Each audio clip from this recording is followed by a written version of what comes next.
And this is garage shit right here. Yeah, yeah.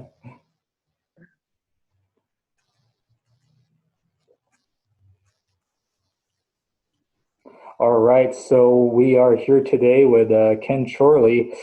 Like I was telling you earlier, like oftentimes some people think um, that I'm you. Like I get that a lot. Hey, you're so and so's right hand man, right? In the past and stuff, and I'm like, nope, that's Ken Chorley. So that happens all the time. But yeah, I honestly, I mean, Ken Chorley is so well known. I kind of want to skip intros and stuff like that. I want to get straight into like asking questions to Ken Chorley because I mean I have so many questions that I want to ask him because obviously he's obviously a well-known guy in the energy community and obviously a very established practitioner. So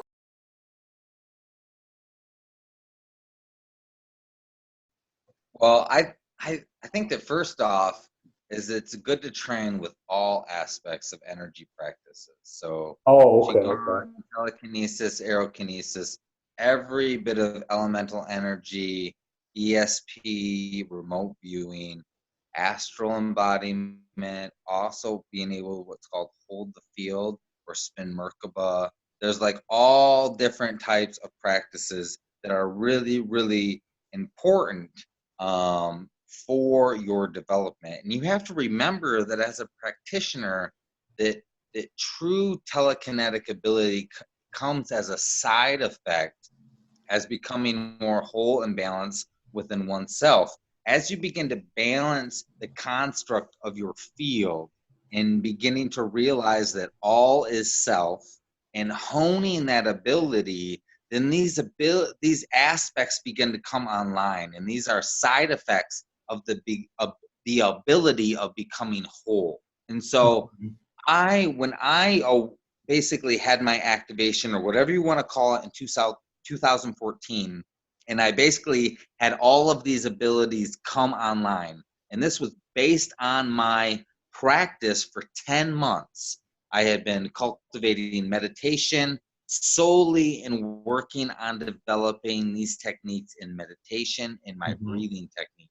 And through this, I was able to activate my field, and then I had this experience. And Right, this right. experience, I was caught up in this training for 4 hours, and I learned all these aspects of like basically the psychokinetic or telekinetic ability, and I could instantly move things with my mind. So Mm-hmm. I have a different perspective because my abilities came basically as side effects based on my internal connection and what I was doing to activate myself internally through heart Mm-hmm. space. Okay, So okay. you have to remember that real, true psychokinetic ability actually is a side effect of what you're doing internally to create Mm-hmm. balance and wholeness within oneself.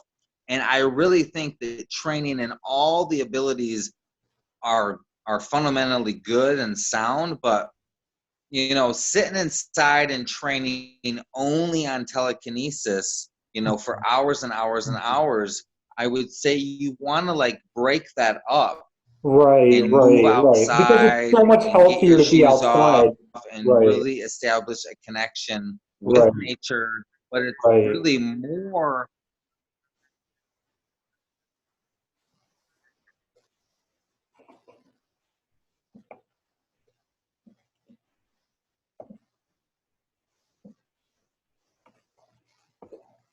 Sorry, you got cut out.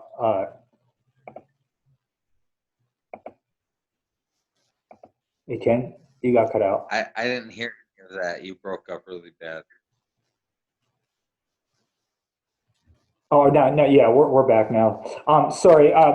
Yeah, no, but that makes sense that we have to kind of do a little bit of everything. That's cool. That's not exactly the answer that I was honestly expecting from you, but that's really cool. But yeah, definitely, I agree with what you're saying. Yeah, I think it's good to do a little bit of. Yeah, basically, I'm proficient in all aspects of elemental energy when it comes to aerokinesis, um, pyrokinesis, hydrokinesis, geokinesis. working with all the elements. What's I'm geokinesis? Sorry. all aspects of grid work as far as working with the electrical grids, working with the police, working with anything that's operating in the system. I have all remote viewing abilities. I can astral project. I have built complete worlds with people in the astral space that you can dream in. I Wow. have trained I have trained multiple students in astral realms. So every night when I dream, when I used to train and have apprentices, which I haven't had an apprentice in 3 years, and I haven't been teaching in 2 years.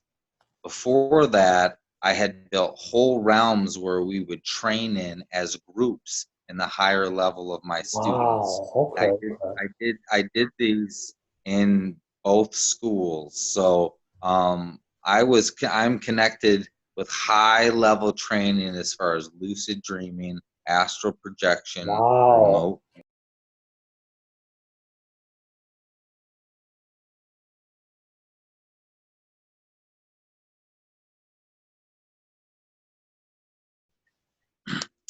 Yeah. So basically, before I had my awakening, my aha moment in 2014, I was working on meditation for 10 months, right? I had this 10-month period, and then I had this thing that happened to me. Well, during those 10 months, as I worked through the meditation process, I was learning, and because of the sign of who I am, I'm born in the end of September. Based upon my birthday, it's very easy for me to get out of my body. I've always been naturally very easily to tap the flow and get out of my body.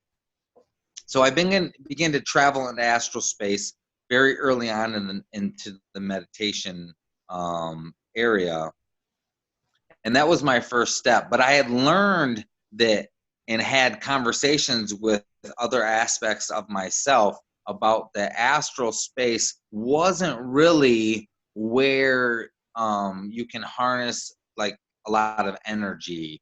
When you're in the astral space, it's a good place to train. It's a good place to hook up with other people and connect and get some information. But a lot of times when you're in astral space, you can't bring that information back to your container and retain that information in the mind body. So I had this information that came through from my higher self about holding my field in my container and not allowing my consciousness to come out of my body, but spinning my field. And this is when I learned how to activate my what people call the Merkaba field or your auric field. So you have an aura that's produced from your heart, this electromagnetic field, and it's oscillating, it's spinning around your body. And when you're laying down in meditation, I always tell people when you're first learning how to meditate, you need to lay down. Do not sit in lotus. Do not try to be a yogi or any bullshit like that.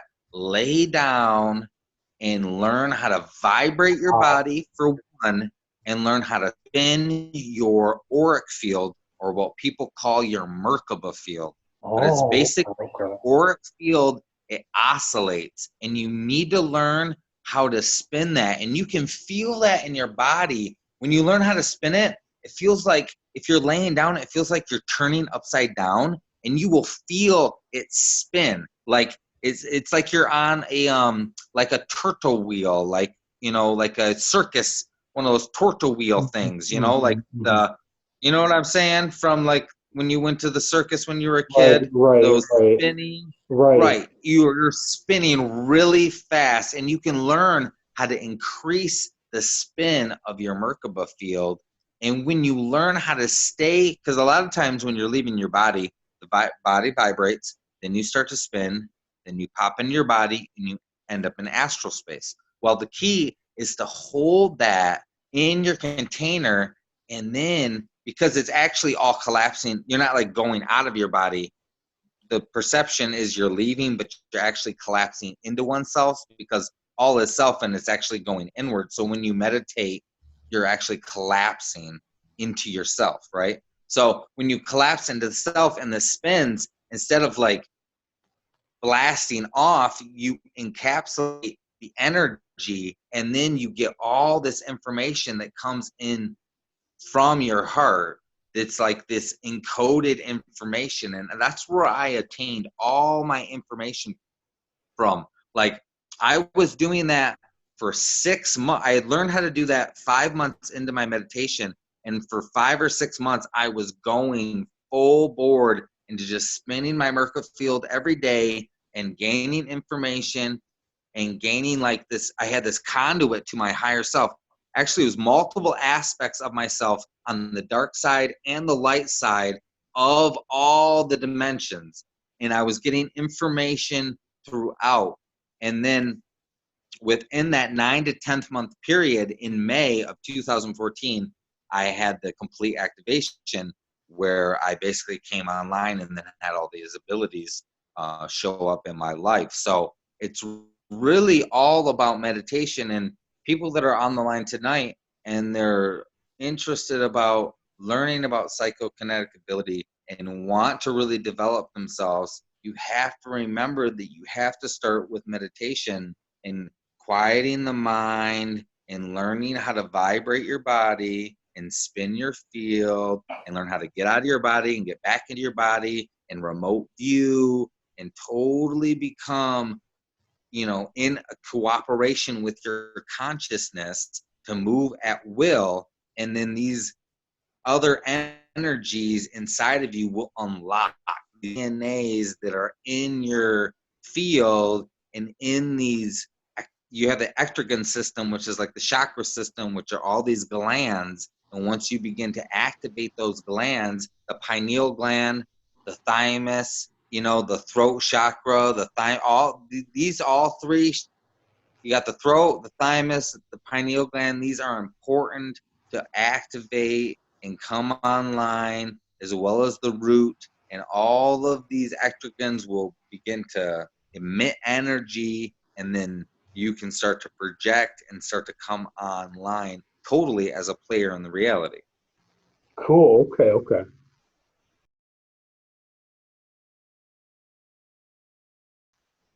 Now, I have been in the past. I went through a few different phases um, with my diet, but I've had some issues with my intestines, and I'm working through like resentment and anger and some things from my past that had come up during my path. Um, I have changed my diet multiple times. And so I always tell people, don't be concerned about the diet. Oh, really? Okay. Okay. Yeah, because even so, if you just look at my awakening and what happened to me, I was eating a pretty basic diet. I ate, good food. I was very picky. I didn't eat bullshit or anything, but I like drank beer. Really? Wow. I ate whatever I want, and I was meditating, like, every Mhm. morning. I was working third shift, and I was meditating, and I had just gotten like separated from my ex-wife, and I had this new girlfriend, and we were having sex all the time, and I was basically just living my life, and I was starting this meditation process. And like the combination of me having more sexual energy and the meditation, that's what cultivated my awakening. It wasn't my diet. And when you look at when I was having the diet changes, like when I had my awakening that weekend, I literally, a different version of myself came into my body, and then my diet changed. Like, I stopped drinking beer, I stopped smoking weed, I stopped eating all meat, and I started eating all these greens and cilantro and like crazy stuff. Like, and I started smoking cigarettes. Those were like the first things that happened to me when I woke up. So that's insane, right? That sounds crazy. And so I did that for like 6 or 8 months. So I smoked packs and packs of cigarettes and ate greens and fruits exclusively, right? And then my diet changed and I started eating fish, and I became obsessed with fish, and I needed to eat Mm. fish. So I ate fish all the time, and I ate fruit and fish Mm-hmm. and smoked lots of cigarettes. And then all of Wow. a sudden, the cigarettes fell away, and I was like, we're not smoking cigarettes anymore, and we're eating chicken, and we're eating Wow. vegetables, and we're eating fruit. So Mm-hmm. now we're eating fish and chicken and fruit. And then through this intestinal thing that I had going on and working through this anger and this resentment I had that was happening, once I had purged that, I had realized I needed to go on a meat diet. So I had Really? Wow. really Interesting. connected with the shadow side of myself and was deep diving into these past, or what we call present lives, because past lives and the future lives and the now lives are all happening in the now because we're in the quantum.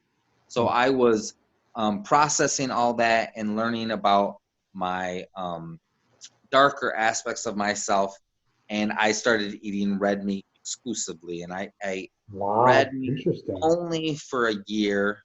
Purely, I just ate red meat and Really? fatty. Wow. That became popular, right? The carnivore diet. I forgot the guy's name. Forgot the guy's name, but Jordan Peterson or whatever his name was Yeah, endorsing that thing. I'm not sure. I'm not sure. I was guided. I was guided through my naturopath doctor who I was working with, and another energy practitioner that I was kind of working with through my diet process. And so I just went on this meat diet for about a year, and then I've just kind of balanced out my diet. This is the practice that I would tell people to do. I intermittent fast, so I only eat one time a day. Oh. I've been doing that for about 2.5 years. Um, I eat a very balanced diet as far as like grains, fruits, and meats. Mhm. Um, I don't really, I mean, my perception is very broad, very high up. And people say that, oh, you shouldn't eat meat, and you're killing animals. Well, plants are just as conscious as the animals, like legitimately just as conscious as the Mhm. animals. So if you're eating plants and you're eating animals, it's the same thing. It really is. And these animals and these plants have been here to be consumed, just like we are being consumed. All of these things are in this flow, in this construct. And if you Mhm. look at our ancestors, all they ate was like raw flesh, blood, and milk. Like, Right. like our ancestors were eating some like really crazy shit. You know what I mean? Right. And they were Right. like dialed in Right. about the judgment. Like we have to release the judgment about who we are as humans. And when you look back as at the ancestors, well, if we look at what the ancestors are doing, we're doing like way more conscious things than the ancestors were doing as far as like what are we thinking about. But you Right. remember plants and animals are so conscious in the same sense. So, I follow a practice of one meal a day, and I'm pretty balanced. And you remember, I'm absorbing every bit of nutrients from my food and whatever I'm consuming through my conscious connection to every bit that's in everything that I'm eating as far as like Mhm. elemental energy. Right. Right. So that's why you're not so particular about your diet because you really truly absorb that energy, so to speak. Yeah, it's a consciousness. Like if you think about, even if I were to eat some like real garbage, like if I was to go to Burger King, which Right. I never go and I never have. I grew up with this like hippie mom, and like I didn't even have like a soda till I was 16, and then I didn't like it. Like I was like, oh, this is sick. Like I Oh grew up wow. really Interesting. sheltered my whole life. And so even if I were to look at Burger King, you can transmute and actually get all the nutrients from something that somebody would say would be toxic, like Mhm. a Whopper from Burger King, right? Which is like a toxic thing. Right. So Right. remember that it's all about what you're bringing in. And I try to eat the purest and the most organic and the most pure my one Mhm. meal a day. Mhm. And, I do eat meat, and I do eat vegetables, and I do eat fruits. So, in my blood type, I'm O negative. And when you study my blood type, I actually need to eat meat based on your blood type. Now, there are blood types that do better with more vegan diets, but as far as my body, you have to look at what your body is doing, Right. and what you need to put in your container, and trust your intuition and trust your heart, and don't be judged by other people, and especially the shaming that goes on in the new age community and the vegan community Right. are shaming people for eating meat. Because I always relate, now believe me, I was speaking in conscious expos and conscious like gatherings and festivals for years, right? And me not being a vegan, now I was a vegan for about a year during my first awakening. That was just like a total reset of what I was doing. And people would fucking freak out when I would be chain smoking cigarettes Wow. while teaching them energy that they paid money for, and it would trigger the shit out of them because I Wow. was smoking cigarettes. And then I would say, now listen, I didn't smoke cigarettes before I had this download, and now I'm teaching you all this stuff that I learned. I'm smoking cigarettes because I got to ground this energy, because there's so Wow. much Wow. energy that came Interesting. into this container that I couldn't smoke weed, I couldn't drink alcohol, I couldn't eat meat, because the vibration that came into this container was so high vibrational that all I could do was smoke cigarettes, chain smoke cigarettes, and eat cilantro and greens. Like, that's Wow. all I could eat. That's interesting. Wow. That is so interesting. I had a very crazy experience. So I would tell everyone, don't judge yourself. Feel guided through your heart what you want to eat, what you want to put in your body, but always make sure that you're speaking and you're sending intention into what you're eating. Have communication with what you're putting into your body. Program the liquids that are going into your body. Program the food that's going into your body. That's the most important. Okay. Okay. Cool. Cool.